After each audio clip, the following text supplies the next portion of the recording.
Hello everyone, welcome back to your own channel. आज हम करने जा रहे हैं आपकी worksheet number 60 subject science class 9th, हमारी डेट 3 जनवरी के लिए। तो चलिए स्टार्ट करते हैं। आज हम स्टार्ट करेंगे हमारा चैप्टर ग्रेविटेशन, ठीक है, जिसके अंदर हम यूनिवर्सल लॉ ऑफ ग्रेविटेशन को आज पढ़ेंगे। तो ये ग्रेविटेशन है, मतलब जो ग्रेविटेशनल फोर्स है ये क्या है और इसकी ज़रूरत क्या है हमें, ये हम सबसे पहले जान लेते हैं, ठीक है। देखो, आपने देखा होगा ऑन ऑब्जर्विंग दैट, आपने ये स्टोरी पहले से सुनी होगी कि ripened apple always fall on earth. हमेशा जो, मतलब अब मान लीजिए एप्पल्स हो गए हैं, पेड़ पे फ्रूट्स जब हो जाते हैं नीचे गिरते हैं, तो न्यूटन ने ये डिड्यूस किया कि जो अर्थ है ना वो नीचे क्यों गिरते हैं, ऊपर क्यों नहीं जाते टूटने के बाद, है ना। तो न्यूटन ने ये डिड्यूस किया कि जो अर्थ है ना अपनी तरफ खींचती है, अट्रैक्ट करती है हर एक ऑब्जेक्ट को, ठीक है, किसी ना किसी फोर्स से। तो मून है जो जो अर्थ के चारों तरफ घूमता रहता है कॉन्टिन्यूसली, उसको भी वो इसी सिमिलर एक सेंट्रीपिटल फोर्स होता है, मतलब सेंटर की तरफ फोर्स लगाता है, अर्थ लगाता है, इसलिए वो कभी कोलाइड नहीं करते, ठीक है ना। सिमिलरली ऐसे ही जो प्लैनेट्स हैं सारे, वो सन के अराउंड घूमते हैं।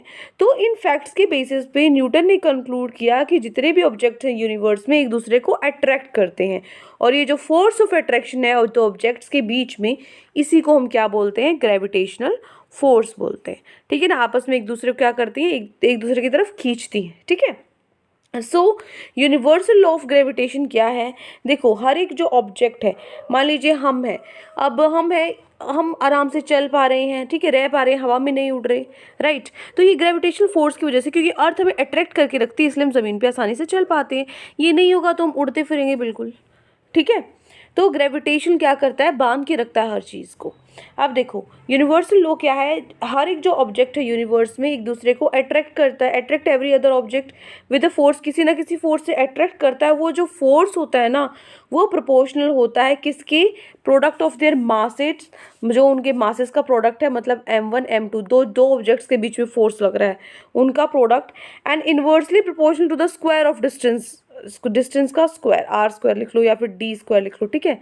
इनके डिस्टेंस के जो डिस्टेंस का स्क्वायर है उसके इन्वर्सली प्रोपोर्शनल होता है। इसको हम बोलते हैं यूनिवर्सल लॉ ऑफ ग्रेविटेशन, ठीक है। जो ये यहाँ पर दिख रहा है, ये है यूनिवर्सल लॉ ऑफ ग्रेविटेशन। तो प्रोपोर्शनल का साइन हटा के यहाँ जी लगा रखा है, और जी क्या है, यूनिवर्सल कांस्टेंट। अभी नीचे हम पढ़ेंगे आगे, देखो। तो जो फोर्स है, तो force is along the line joining the centres of two objects. जो ये फोर्स है, ये क्या है, इस लाइन के थ्रू ये फोर्स लग रहा है जो इनके सेंटर से बन रहा है, ठीक है। तो मान लीजिए दो ऑब्जेक्ट्स हैं जिनका एक का मास है m, ठीक है, एक का मास है कैपिटल M और एक का मास है small m, and let d be the distance between them, और d उनके बीच का डिस्टेंस मान लेते हैं, उनके सेंटर से लेके, ठीक है। तो अगर फोर्स ऑफ अट्रैक्शन उनके बीच में F है, तो यूनिवर्सल ऑफ ग्रेविटेशन के हिसाब से जो फोर्स F है उनके बीच में, वो क्या है, directly proportional to the product of their masses. उनकी जो भार है, उनका वो प्रोडक्ट करना है, ठीक है। तो प्रोडक्ट m इंटू एम आ जाएगा हमारे पास, ये होगी हमारी इक्वेशन फर्स्ट। आगे, inversely proportional to the square of the distance between them from their centre. Inversely proportional मतलब इसकी क्या होगी, इन्वर्सली प्रोपोर्शनल होगी। डिस्टेंस अगर ज़्यादा होगा तो ये कम होगा, ये कम होगा तो ये ज़्यादा होगा, इसका उल्टा होता है इन्वर्सली प्रोपोर्शनल में। डायरेक्टली में ये बढ़ रहा है तो ये भी बढ़ेगा, ठीक है। इस तरीके से डायरेक्ट वो होता है, इफेक्ट पड़ता है, ठीक है। सो इक्वेशन फर्स्ट और सेकंड को अगर मैं कंबाइन कर देती हूँ, एफ इज क्या होगा, proportional to m into M by D square, ये आ जाएगा। तो यहाँ से प्रोपोर्शनैलिटी का साइन हटा के मैं g लगा देती हूँ।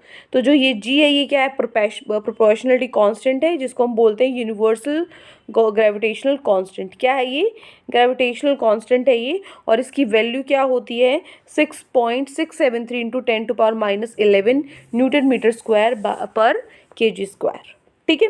ये हो जाएगा हमारा यूनिवर्सल लॉ ऑफ ग्रेविटेशन, और जो फॉर्मूला होता है फोर्स का, ग्रेविटेशनल फोर्स का, वो भी हमने कर लिया।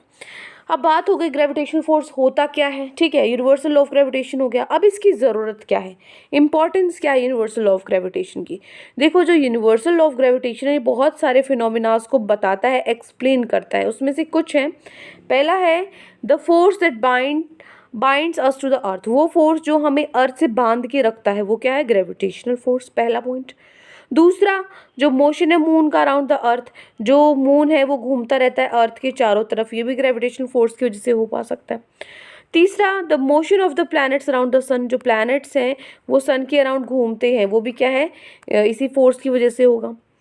फिर फोर्थ, द टाइड्स, जो लहरें हैं, इंक्रीज या डिक्रीज इन वाटर लेवल, वो घटती या बढ़ती रहती हैं समुद्र में। क्यों? Due to the moon and the sun, sun और मून की वजह से। वो भी ग्रेविटेशनल पुल वगैरह उसके हिसाब से ही होता है, ठीक है। Next is flow of water in the river, water flow कर रहा है रिवर में, वो भी किस वजह से आगे आगे अपने आप कैसे सरकता है वो, ठीक है, वो भी एक तरीके से ग्रेविटेशनल का जो उसमें रोल होता है, ठीक है। रेनफॉल, रेनफॉल में भी वो हमेशा नीचे जो रेनफॉल गिरती है, सो ये भी ग्रेविटेशनल फोर्स के, यूनिवर्सल लॉ ऑफ ग्रेविटेशन के कुछ फिनोमिनाज हैं जो ये एक्सप्लेन करता है, ठीक है। चलिए, होगी हमारी worksheet. Now moving to our question answers. तो 4 क्वेश्चंस हमें गिवन है आपकी वर्कशीट में, 1 बाय 1 चारों क्वेश्चंस को सॉल्व करते हैं। स्टार्ट करते हैं फर्स्ट से। First is right universal law of gravitation. Universal law of gravitation को लिखना है। क्या होता है?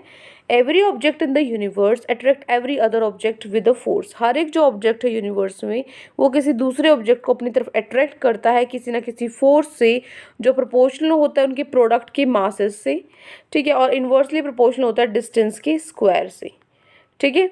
इसी को हम क्या बोलते हैं? Universal law of gravitation. आप चाहो तो ये फॉर्मूला भी लिख सकते हो, यहाँ पे इस तरीके से लिख लो, ठीक है। ये लिखना चाहते हो या लिख सकते हो। क्लियर? ये हो गया आपका question number 1।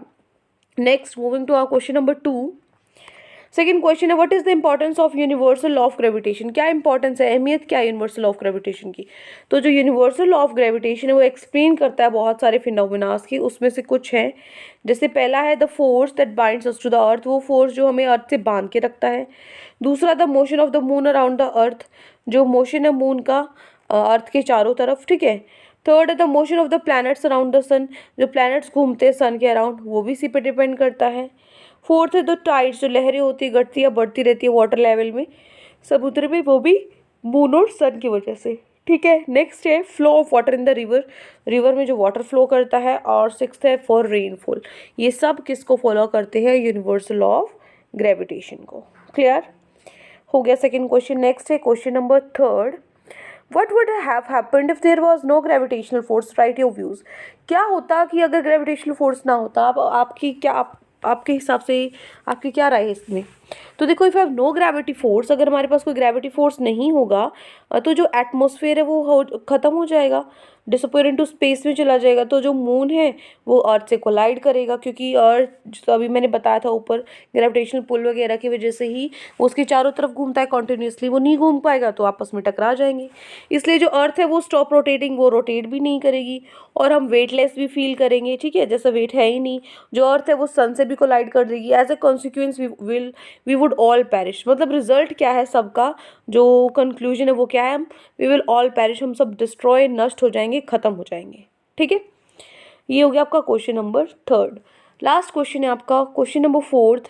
What does G denotes in the equation of universal law of gravitation and what is its value?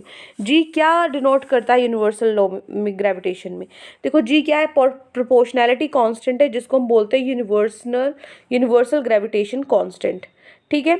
और इसकी वैल्यू क्या है? इसकी वैल्यू है, it's accepted value is 6.673 into 10⁻11 newton metre square पर केजी स्क्वायर। ये है इसकी वैल्यू, ठीक है। सो ये हो गया आपका क्वेश्चन नंबर 4।